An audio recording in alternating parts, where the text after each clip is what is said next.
ஒருவரின் பிரிவை கூட, ஒருவரின் விலகலை கூட அனுமதிக்க வேண்டாம் என்று அம்மா நினைத்தார்கள்.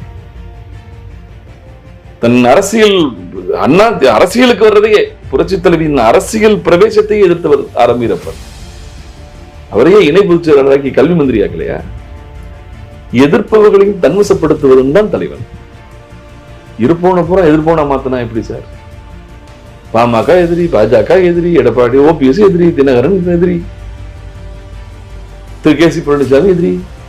தன் கட்சியில் இருப்பவர்களை எல்லாம் சக போட்டியாளர்களாக நினைத்துக் கொண்டு அவர்களை எல்லாம் உள்ளே விடாமல், நான் என்ன உங்க வீட்டு தோட்ட வேலையா, இல்ல எடப்பாடி நடத்துற கம்பெனியா, இல்ல அவர் சம்பந்தி நடக்கக்கூடிய கட்டுமான நிறுவனமா?